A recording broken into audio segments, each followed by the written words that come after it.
Olá! E o programa Trem Mineiro está hoje no Teatro de Contagem para falar sobre a orquestra Camerata da Casa Azul.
E o nosso convidado hoje, que está nos recebendo aqui na Casa Azul, é Daniel Quirino. Ele que é formado em Educação Artística, com habilitação em Música pela SMU e mestrado em Artes pela Universidade Estadual de Minas Gerais. E também, gente, agora é minha vez de babar ovo, é meu professor de expressão vocal. Tudo bem, professor? Tudo bom, Jaque? Tudo bom. Que bom receber você aqui com a gente. É uma honra recebermos uma orquestra no programa. Agora, conta pra gente um pouquinho da sua trajetória, como que chegou a esse projeto. Bom, a minha trajetória artística é bem maior do que esse projeto, né? Assim, eu venho de uma formação artística de música clássica em Belo Horizonte, participei de alguns grupos da cidade de Belo Horizonte, mas eu acabei encontrando em Contagem os meios para realizar, né, esse foco de produção de música clássica dentro da cidade, né? Encontrei essa abertura, tive essa receptividade por parte da cidade e comecei a trabalhar aqui na Secretaria de Cultura. Eu vim aqui para a Secretaria de Cultura com esse foco, né? Fui convidado para isso, para que tivesse música clássica, que tivesse um núcleo de música clássica dentro de todos os oferecimentos que a cidade tinha públicos que eram muito mais voltados para uma formação na música popular. Mas sempre se viu que a cidade tinha interesse nisso, né? Que tinham jovens que estavam a fim de tocar, que tinha uma produção de música clássica, que estavam nos projetos espalhados pela cidade, mas não tinha nada que fosse institucional dentro da cidade, né? Que tivesse dentro do poder público, né? Aí eu comecei como professor de violino, e esse curso meu foi crescendo, né? Foi uma demanda muito grande, de gente de toda a cidade, gente que vinha, que queria aprender, que não tinha dinheiro, e que tinha esse oferecimento gratuito. E aos poucos eu fui montando pequenos grupos dentro dessa perspectiva, né? Pequenos grupos de violino, pequenos grupos de câmera, né? De música. Hoje ainda acontece isso? Ainda acontece em grupos, exatamente. Acontece em grupos vinculados a esse espaço da cultura, que é o espaço das artes. Né? Gratuitamente? Gratuitamente. É o diferencial, né? Desse oferecimento da cultura, que é sempre gratuito. E aos poucos foi tendo a necessidade dos meninos tocarem coisas mais avançadas, de você ter construir um produto cultural também junto com isso, né? Um produto cultural que as crianças que pudessem gerar um ciclo de formação, né? Que você pudesse estudar violino, aí você vai ampliando sua formação, você participa de uma orquestra e essa orquestra vai fazendo apresentações, aí foi criando essa orquestra, foi acontecendo essa orquestra na cidade, né? Então foi assim que criou A Camerata da Casa Azul. Exatamente, a Camerata da Casa Azul. A gente nem sempre esteve aqui na Casa Azul, né? Isso foi uma etapa também pra gente, que a gente estava, como o grupo começa, a gente vai encontrando os espaços que são adequados pra gente. Então foi uma conquista pra gente ocupar a Casa Azul, né? Que a gente viu que era um espaço que tinha dimensões para música clássica, né? E uma orquestra do tamanho da nossa, aí juntou, né? Apareceu essa possibilidade de a gente ocupar ela, né? Ocupar um dia da Casa Azul, né? E oferecer com um oferecimento dessa casa, né? Uma orquestra, né? Agora, Daniel, teve uma coisa que você estava comentando comigo antes sobre camerata. Explique isso pra gente, porque assim, eu acredito que pode ser novidade para muita gente. Sim, eu mesma não tinha muito conhecimento. Porque a música clássica, né? A gente conhece alguns termos da música clássica, né? A música sinfônica, né? As grandes orquestras sinfônicas, mas a música clássica não vive só do grande, né? Ela também vive das coisas pequenas, né? E a camerata, ela é uma orquestra que ela foi feita para executar repertórios por uma formação de músicos menor. Ela vem, né, de um histórico das orquestras, né, dos grupos de câmara, que eram as câmaras dos reis, né, que eram os quartos, as salas dos reis, onde os músicos executavam repertório, né, muito para uma elite cultural. E ela acabou virando uma estrutura formal de música, né, que existe um repertório próprio para orquestras desse tamanho.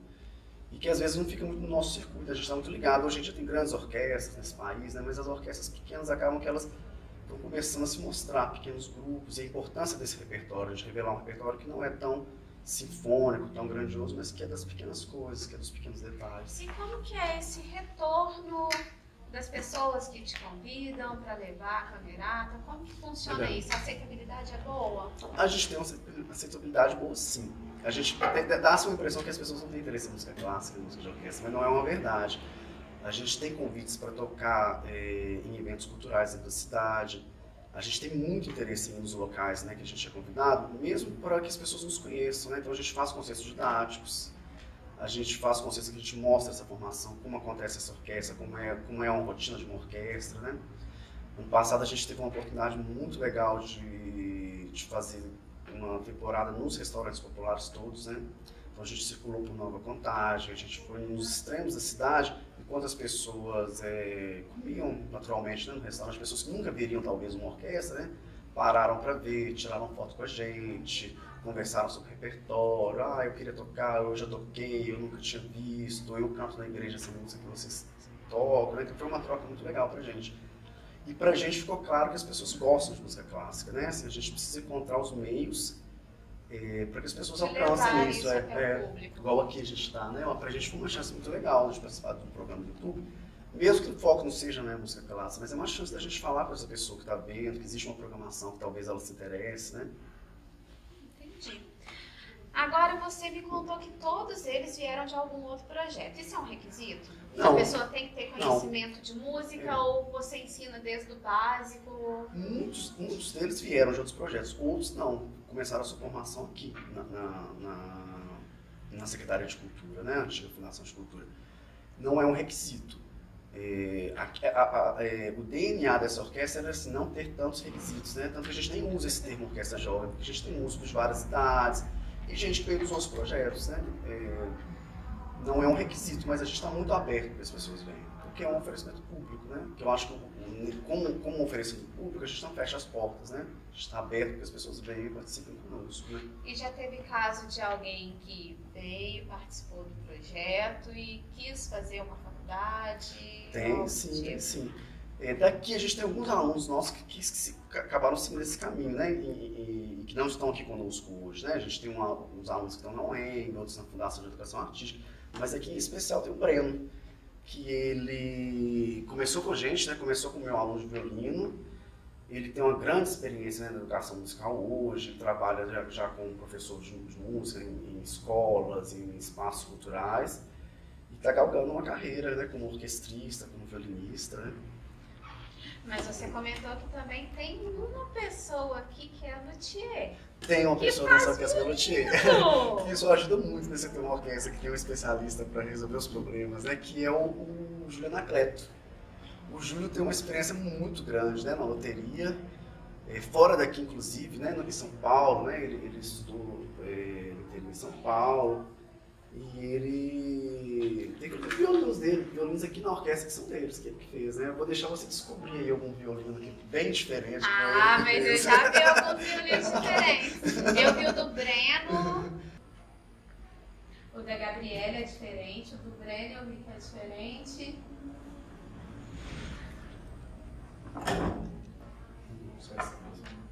Ô, Júlio, você gosta de fazer só esses diferentes ou você faz o padrãozinho também? Ou é uma identidade sua? Não, fazemos todos, mas é bom ter variações do tema. Então você gosta de brincar com a sua arte?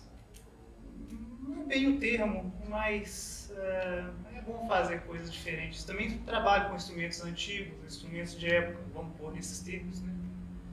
São instrumentos que ele precisa pesquisar historicamente o instrumento. Então, tem uns instrumentos que às vezes não existem mais na nossa prática, como a viola de arco, que faz uma pesquisa e reconstrói esses instrumentos, né? Que é uma tendência bem contemporânea, né, de voltar esse... Desenha isso pra mim. Porque ele faz, por exemplo, tem uma viola de arco que você fez, né? Que é um instrumento, por exemplo, que era usado, que foi, ou algum outro instrumento que era muito mais usado, que foi usado até na Idade Média, por exemplo. Com a modernidade, ele se perdeu a prática desse instrumento. Aí ele vai, pega a ponta desse instrumento e faz o instrumento hoje. E tem músicos que tocam, né? Existe inclusive graduações, né, para chamada música de época. Uau, né? isso é incrível. É uma retomada legal. Então quem tiver esse interesse, né, já sabe que Contagem tem alguém que faz isso, né? A propaganda. Hora de procurar. A alma do negócio. Tá certo. Mas então você tá com uma equipe bem diversificada. Sim. E essa equipe, eles são de onde? De que bairro? Vem sempre do centro? Não, tem muita gente no centro, porque o nosso atendimento é no centro. A Casa Azul está no centro, o Espaço das Artes, que é vinculado aqui à cultura, é no centro, mas a gente tem alunos que tem membros da orquestra que vieram de todas as partes de Contagem. Da região de Várzeas, né, a gente tem alunos que são de Caeteira, do Tupã, de Nova Contagem, da região da Laguna, né, de todas as partes da cidade, Água Branca. Então Bem é um diversificado. que atende, né, que as pessoas se interessam por tocar com a gente, pessoas de diversas partes da cidade. Vamos então apresentar um por um e falar o instrumento que toca? Pode ser.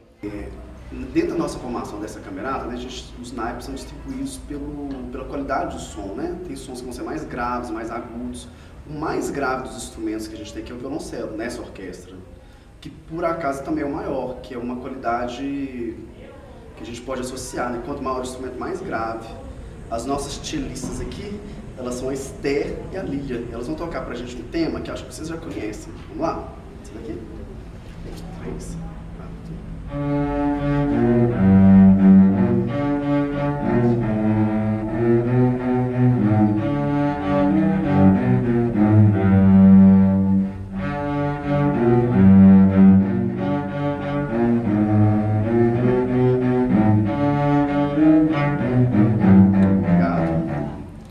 Caminhar um pouquinho pela orquestra, a gente vai ver que tem dois instrumentos aqui na nossa orquestra, na camerata, que parecem muito com violino, mas não são.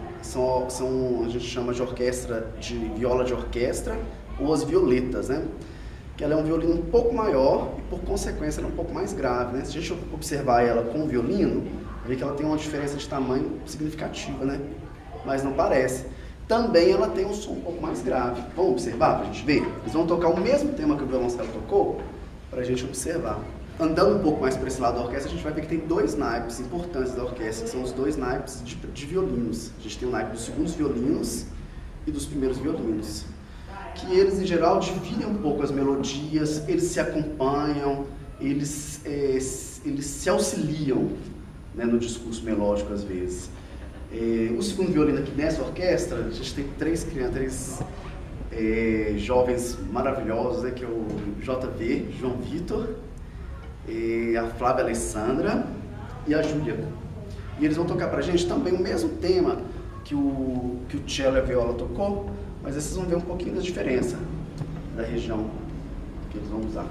1, 2, 1,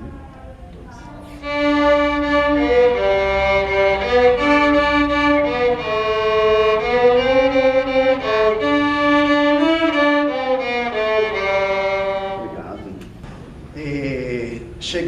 primeiros violinos, a gente tem, junto com os primeiros violinos, uma flauta transversal, né, que dá um reforço, né, para as notas agudas. E vocês vão observar que nessa composição mesmo que a gente vai mostrar, o primeiro violino vai mostrar esse tema que vocês já viram nos outros naipes, com um pouco mais de liberdade melódica, que é típica do naipe. Quem faz o primeiro violino aqui é o Breno Arley, a Luana, a Gabi Gabriele e o Júlio Anacleto. Ok? Eles vão tocar uma melodia bem alargada, vocês vão ver.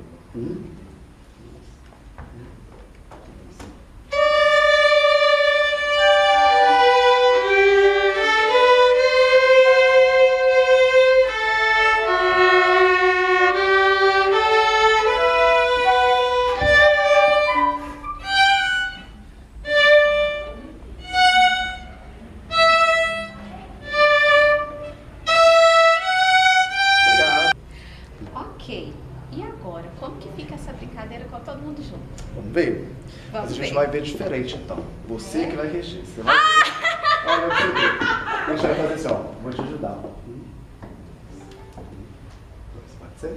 Aí você tem que olhar para todos eles. Pode ser? Ai, me deu toque!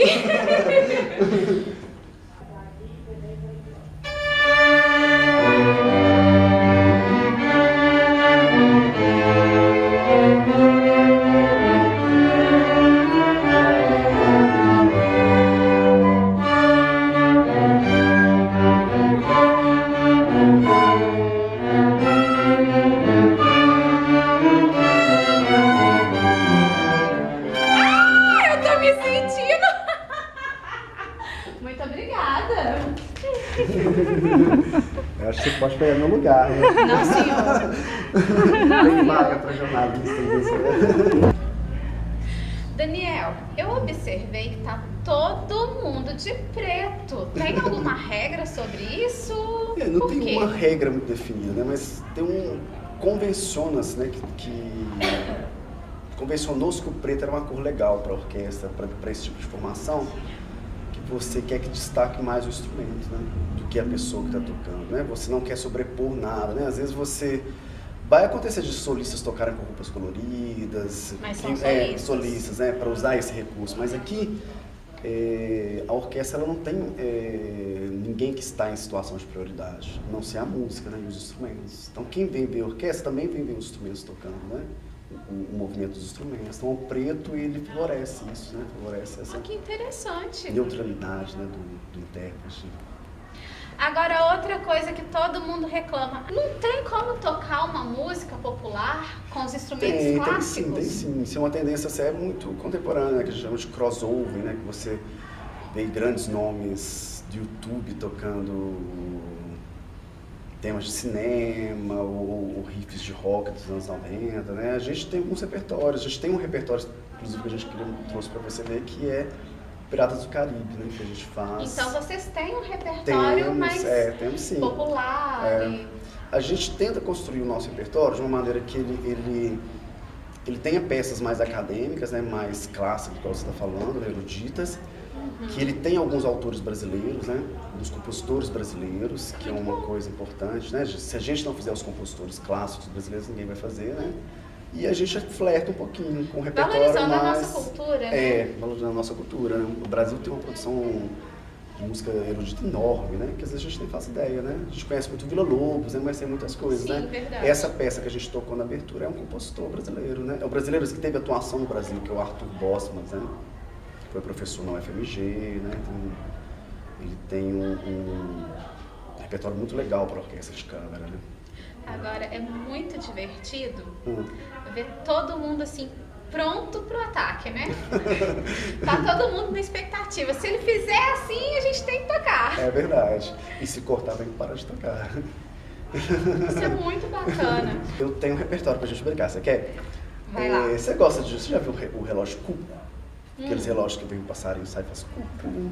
Sim. Esse é um repertório que a gente tem que é muito legal, que chama Cuco, que é uma adaptação de um folclore alemão. Vou te mostrar aí como ele funciona na orquestra, você vai ver que ele tem um ponteiro que fica tocando. Quer ver? Mostra esse ponteiro pra mim, olha isso.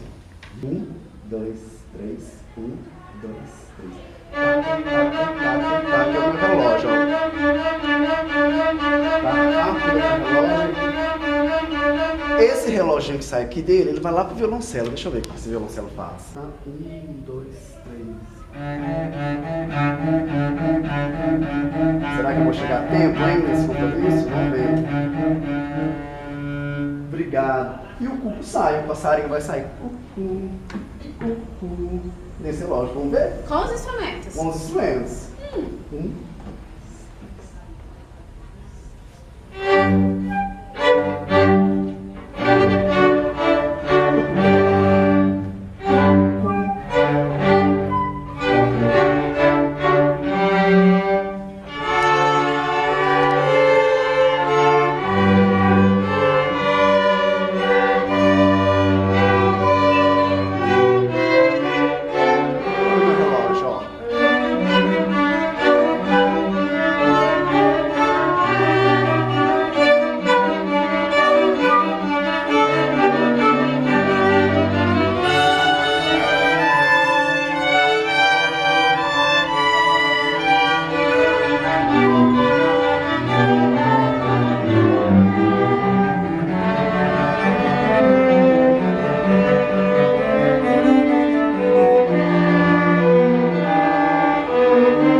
Daniel, você estava comentando que o primeiro semestre vocês trabalham repertório, fazem um ajuste, né? E agora como que tá para o segundo semestre? Que No é a segundo agenda? semestre, a gente está sempre esperando os convites, né? A gente está sempre aberto para os convites. A gente sempre começa com um concerto de abertura aqui na Casa Azul mesmo, né? Para convidados, que eu espero, quando a Já gente tem tiver... previsão? Não, ainda não temos. Mas deve ser para o final de agosto, início de setembro. Que vai ser um prazer se você fizer essa cobertura para a gente, né? E esse semestre a gente Professora Esse semestre a gente optou por fazer uma homenagem a esse compositor, né? Que é o Arthur Bosmans, que é um compositor belga, né? Mas com atuação em Belo Horizonte. A gente achou que era muito importante, né? Que esse repertório chegasse em Contagem, né? Então a gente vai fazer uma grande homenagem para ele. Um concerto, né, com o repertório dele, com algumas peças dele, né, que a gente possa mostrar para as pessoas, que elas possam conhecer, né? Além da música clássica ainda tem muita produção, ela tem uma produção que é local, em Belo Horizonte, Contagem, né, que a gente pode mostrar, que eu acho que vai ser um prazer, né, para a gente mostrar e para quem para quem conhecer vai ser uma grande oportunidade. Daniel, o Trem Mineiro agradece então essa oportunidade de podermos apresentar uma orquestra no programa. Prazer foi tudo nosso, né? E aguardamos então, quando for o lançamento da temporada Sim. da orquestra, aguardamos Quem o sabe você não convite. vem reger com a gente? Quem Ô, sabe? dó. Ou Tem que cantar, que caminhar eu sei muito que você ainda. canta também. Quem sabe? Cantar já dá pra conversar. Foi um prazer, muito Prazer foi obrigada. todo meu, foi tudo nosso. Bom.